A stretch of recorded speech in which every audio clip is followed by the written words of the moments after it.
Madami sa atin ang madalas tumingin sa panlabas na ayos o katayuan ng isang tao. Kahit pa hindi naman natin nalalaman ang tunay na kwento ng kanilang buhay at kung paano sila nalagay sa ganoong sitwasyon. Ang kwentong ibabahagi ko sa inyo ngayon ay may kinalaman sa bagay na yan na siyang magtuturo sa atin na kung minsan ang mga taong tinitingnan natin ng paibaba ay siya palang mag-aangat sa atin sa matinding pangangailangan.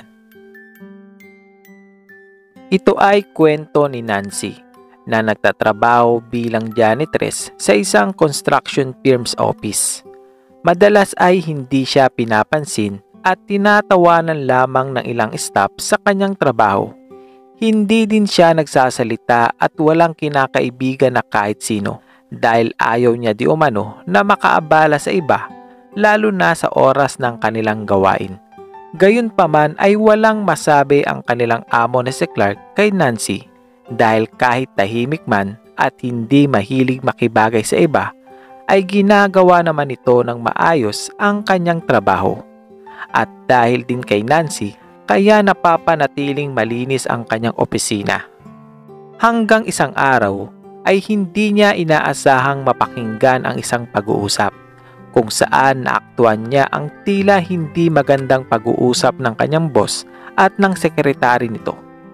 Paano ba natin gagawin ang negosyasyon bukas? Tanong ng kanilang sekretary na si Mr. Johnson. Noon pa man ay isa na si Johnson sa dahilan kung bakit umaangat ang kanilang kumpanya at nagpapatuloy sa pagdaan ng mga taon.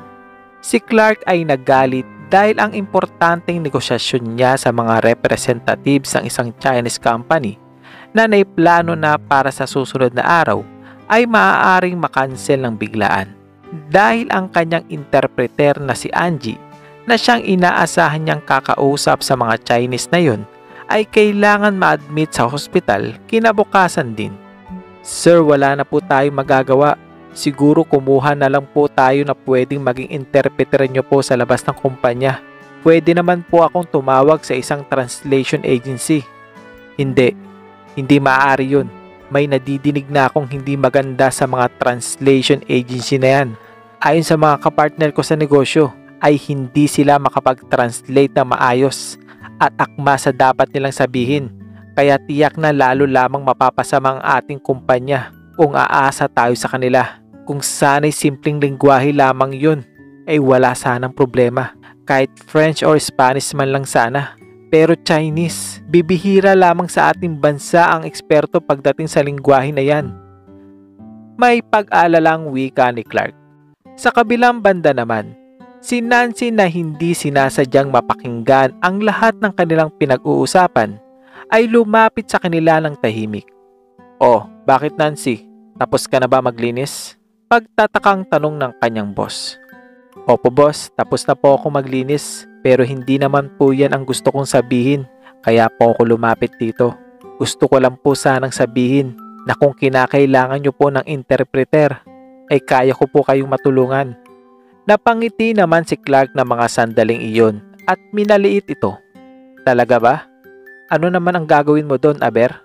Ni hindi ka nga halos nagsasalita dito sa kumpanya. Ano na lamang ang sasabihin mo sa kanila? Si Nancy ay napahiya ng bahagya pero binaliwala na lamang niya ito.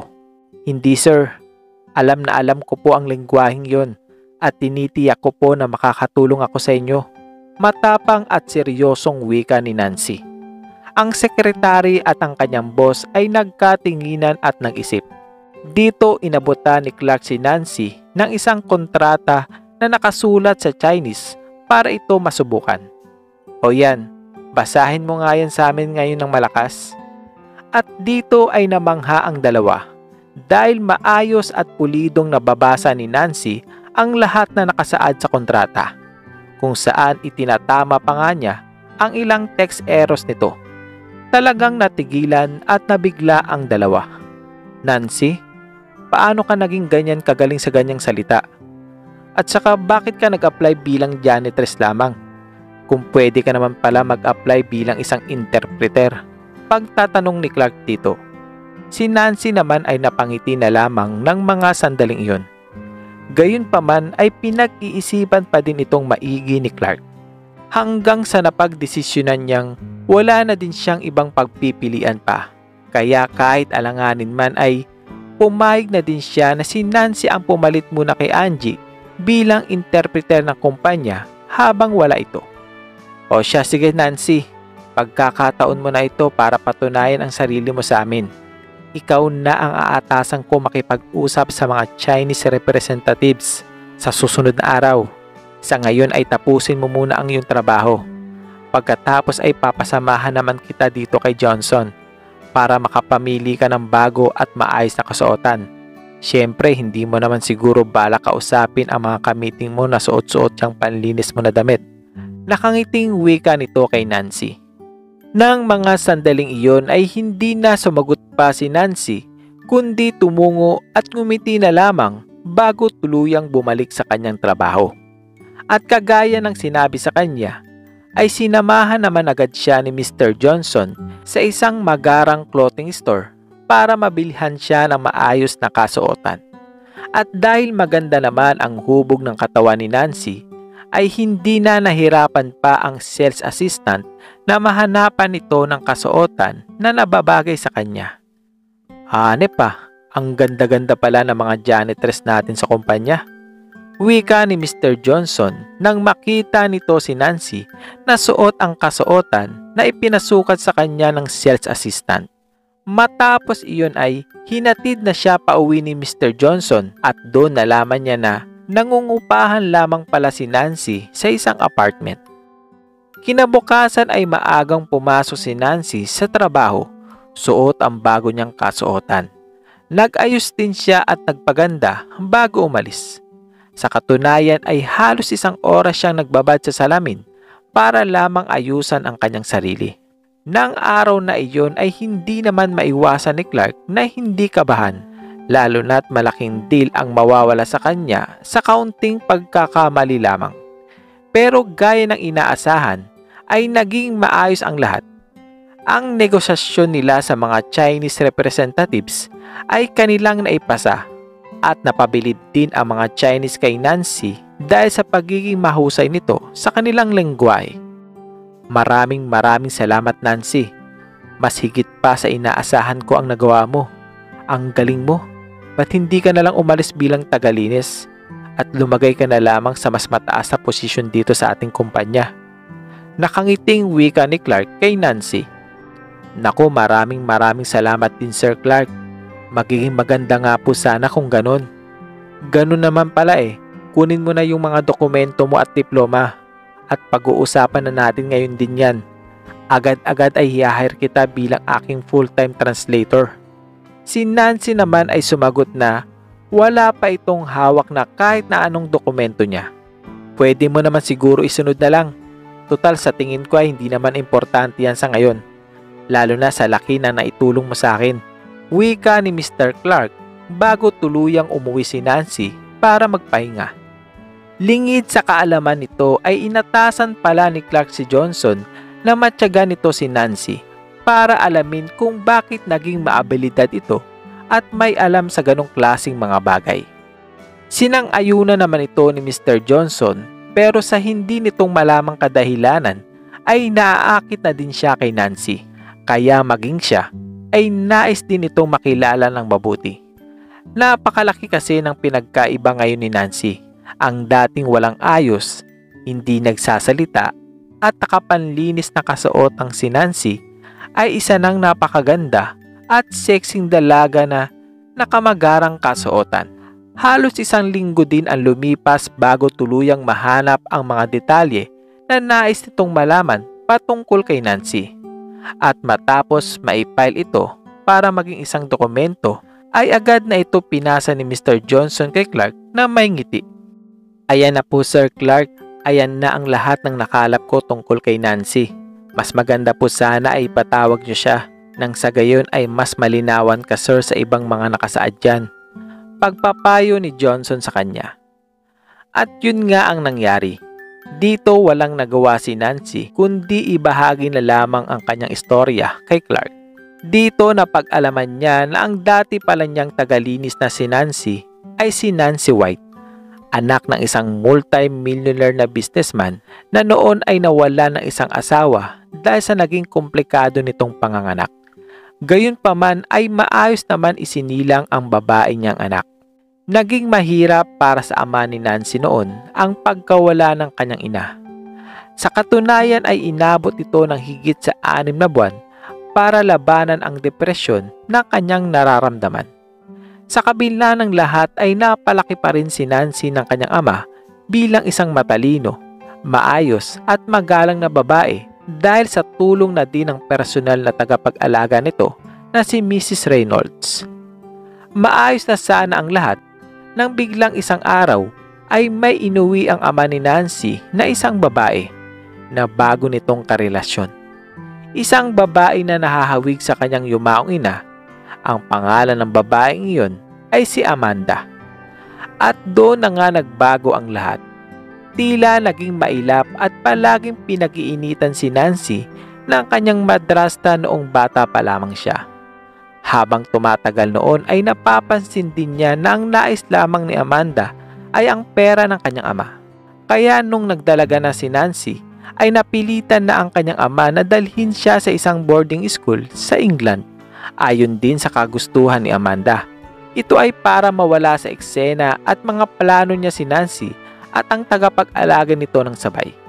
Ilang taon pa ang lumipas ay walang pagkakataon na hindi namimiss ni Nancy si Mrs. Reynolds. Sa bansang England din natuto, nag-aral at magsalita ng iba't ibang lingwahe si Nancy. Subalit yun din ang pagkakataon na nabalitaan niyang nasa malalang kalagayan pala ang kanyang ama at sa katagalan nga ay yumao na rin ito. Ang ikinasasama ng loob ni Nancy ay hindi nito sinabi man lang ni Amanda sa kanya. At si Mrs. Reynolds pa nga ang nagpaalam nito, kaya nang makauwi si Nancy para dalawin ang kanyang ama, ay huli na ito. Naabutan na lamang niya ito sa loob ng kabaong. At doon sinabi ni Amanda kay Nancy na ang lahat ng ari-arian at yaman ng kanyang ama ay nailipat ng lahat sa kanya. Sinubukan naman hingi ni Nancy ang dokumentong magpapatunay sa sinasabi ni Amanda, subalit hindi na siya nito kinakausap pa. Walang magawa si Nancy sa pagkakataon na yun, dahilan para tuluyan siyang mapalayas ng kanyang madrasta sa kanilang mansyon. At kasabay nun ay biglaan ding nawala ang lahat na kanyang legal na dokumento. Hindi na malaman pa ni Nancy kung ano ang kanyang gagawin na mga sandaling iyon. Wala na din siyang pera para makaalis pa o di kaya'y masuportahan ng kanyang sarili. Kaya naisipan niyang maghanap na lamang ng mapapasukan trabaho at doon na nga siya natanggap bilang janitress sa kumpanya ni Clark. Ang kwento na yon ni Nancy ay napakinggan din ni Mr. Johnson at may sinabi itong lubusang nagpahina at nagpabigla sa kanya. Ang totoo kasi niyan, Miss White, iniwan ng iyong ama ang lahat ng yaman niya sa iyo at sa iyo lamang. Ang mga bagay na sinasabi sa iyo ng iyong madrasta ay gawa-gawa lamang niya. Ayon yan sa mga impormasyon na nakalap ko. Doon ay dumagdag na sa usapan si Mr. Clark. Mr. Johnson, sa tingin ko ay kinakailangan tayo naman ang tumulong dito kay Miss White sa pagkakataong ito. Tulungan natin siyang magkaroon ng hustisya sa yaman na dapat ay sa kanya. Walang pagdadalawang isip na sinang-ayunan naman ito ni Mr. Johnson at agad itong inasikaso kasama ng pagkalap ng iba't ibang ebidensya mula sa ilan nilang koneksyon. At makalipas nga ang ilang linggo ay dumating na ang mga otoridad sa mansyon nila Nancy at doon ay hinuli na nila si Amanda.